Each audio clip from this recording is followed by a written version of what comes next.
Moin Leute, willkommen im Wunderland. In der heutigen Folge wollen wir uns die meistgedrückten Knopfdrücker des Wunderlandes anschauen.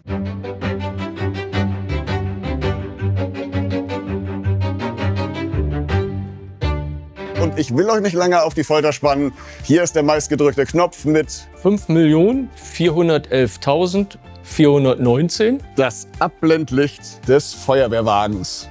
Der meistgedrückte Knopf ist tatsächlich sehr unspektakulär. Das hat aber auch seine Gründe. Der Teil der Anlage ist schon relativ alt und der Knopf hat zum Beispiel auch keine Sperrzeit. Man kann ihn ganz oft hintereinander drücken. Was ist das eigentlich, die Sperrzeit? Die Sperrzeit gibt den Zeitraum an vom Betätigen des Knopfes, bis er dann wieder betätigt werden kann. Bei einigen Knopfdruckaktionen reden wir da nur von ein paar Sekunden, bei anderen reden wir sogar von ganzen Minuten oder mehreren Minuten. Und bei einigen Knopfdruckaktionen, da mogeln wir sogar ein paar Sekunden mit hinten ran, um die Technik zu schonen. Wiederum andere Knöpfe kann man nur nachts drücken oder auch nur tags. Das kann man an der Sonne oder an dem Mond neben dem Knopf erkennen. Und nun weiter im Programm. Daher haben wir uns überlegt, wir gucken uns gar nicht die meistgedrückten Knöpfe an, sondern wir gucken uns die meistgedrückten Knöpfe des letzten Jahres an. In den Kommentaren könnt ihr gerne einmal schreiben, was ihr glaubt, was am meisten gedrückt worden ist. Und los geht es mit unserer Nummer 10, die Blacklight Show. Sie wurde 282.195. oft gedrückt und Bobby hat sie gebaut. Gerüchte halber ist Bobby früher selber gerne auf solche Partys gegangen. Deshalb hieß der Knopfdrücker früher auch das Goa Festival, wurde dann aber umbenannt, klingt etwas freundlicher. Die wirkliche Schönheit des Knopfes sieht man erst bei Nacht. Da leuchten die Farben erst so richtig schön, deshalb schauen wir uns das Ganze bei Nacht auch noch mal an.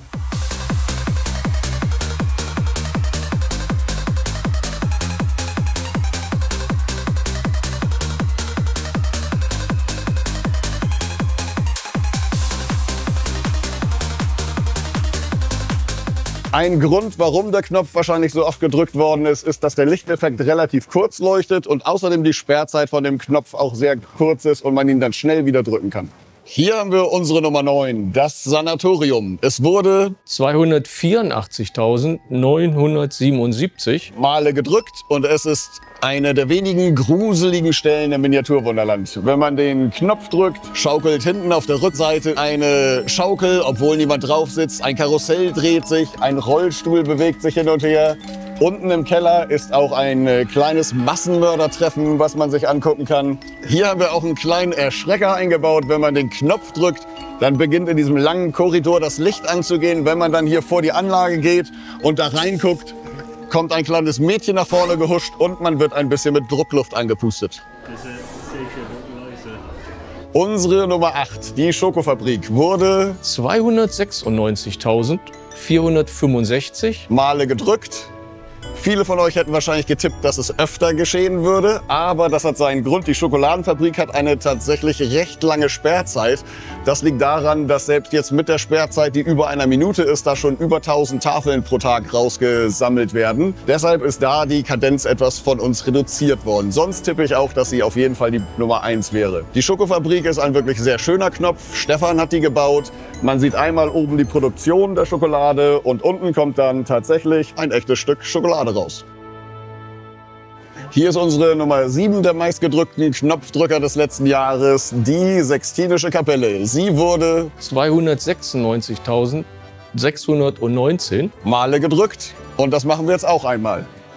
Dann sieht man Michelangelo, wie er auf einem Trampolin in der Sixtinischen Kapelle auf und ab hüpft und die Deckenmalerei macht.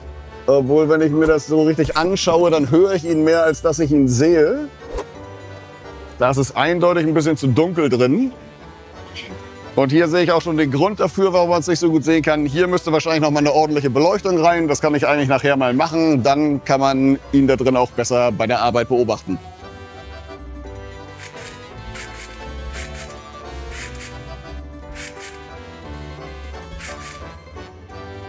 Hier sind wir bei unserer Nummer 6. Das ist das Mountain Rafting. Es wurde 298.157 Male gedrückt. Arne hat es gebaut und ich glaube, ich weiß, warum es so weit oben in den Top-Plätzen ist. Wenn man diesen Knopf nämlich das erste Mal drückt, dann hat man eigentlich keine Chance rauszufinden, was eigentlich passiert. Muss ihn also öfter drücken, suchen und dann findet man ganz weit da hinten vielleicht einen Wasserfall, wo ein Raftboot runterfährt. Oder ein Auto oder so. Hier kommen wir zu unserer Nummer 5, dem Miniaturschiff. Es wurde 317.987. Male gedrückt und das auch zu gutem Grund. Das Schiff basiert auf einer Prototypenplatine von Axel, was später daraus geworden ist. Könnt ihr da drüben sehen, nämlich die Formel 1. Und diese Platine war einer der ersten Versuche, ein Magnet frei auf einer Fläche bewegen zu können. Man kann den Knopf drücken, den Joystick selber nehmen und mit dem kleinen Schiff über den kleinen Teich fahren. Geiler Knopf. Aber Svenno, wir müssen noch die anderen Knopfdrücker vorstellen, das dauert sonst zu lang. Svenno, Ja? Muss ich aufhören? wir müssen noch die anderen Knopfdrücker machen. Eine Runde noch, okay? Na gut. Zum 4. und 3. Platz sind wir doch wieder zu unserem interaktiven Löschfahrzeug zurückgekehrt. Die Nummer 4, die Lichthupe, wurde 324.429. Male gedrückt. Und die Nummer 3, das Abblendlicht, wurde 341.598. Male gedrückt. Und guck mal, ich habe, glaube ich, gerade rausgefunden, warum die Lichthupe so oft gedrückt worden ist. Es passiert nämlich nichts und dann drückt man einfach öfter drauf. Selbst der Knopf ist locker. Oh ja, ich habe den Fehler gefunden. Ist ein Kabel ab. Weil das Ganze so oft gedrückt worden ist, so alt ist, habe ich auch gute Nachrichten von Nina aus der Werkstatt. Sie hat gesagt, wir bauen sowohl das Panel als auch das Fahrzeug in den nächsten Wochen neu. Hier kommen wir zu unserem Platz Nummer 2. Das sind die Pinguine im Patagonienbereich. Sie wurden 393.079. Male gedrückt. Mohammed hat sie gebaut und eigentlich ist das ein bisschen fies, weil es sich hier nicht um einen Knopf handelt, sondern um 2. Die Pinguine kann man nämlich einmal von der Seite hier betätigen und einmal von der gegenüberliegenden Seite. Unfair. Und hier kommen wir zu der Nummer 1 der im letzten Jahr meistgedrückten Knöpfe. Trommelwirbel.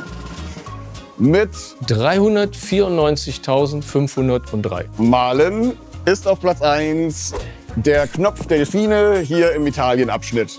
Wenn man den Knopf drückt, hopsen die Delfine von rechts nach links durch den Fluss hier im Italienbereich, sehen sehr schön aus. Der Knopf selber hat auch eine relativ kurze Sperrzeit und kann daher öfter gedrückt werden. Ich tippe, dass viele Leute das auch filmen. Stefan hat da wirklich einen sehr einfachen, aber auch sehr schönen Knopf gebaut. Und wofür war das Ganze jetzt? Der Svenno macht ein Video über Knopfdrücker und war einfach zu faul, die Zahlen vorzulesen. 5.411.000 war garantiert die Schokofabrik. Nee? Was haben wir da noch? Das Abblendlicht an dem Feuerwehrauto in Skandinavien. Nein. Und Schokofabrik? Taucht die hier überhaupt auf? Ja, Platz 8. Ich hoffe, ihr hattet Spaß bei der heutigen Folge. Ich bin gespannt, in den Kommentaren zu lesen, was ihr gedacht habt, was die Nummer 1 ist bei den Knopfdrückern. Ihr könnt auch gerne reinschreiben, welchen Knopfdrücker ihr vermisst habt. Oder ein Herz in die Kommentare tun für unseren Kameramann Hermann. Bis zum nächsten Mal.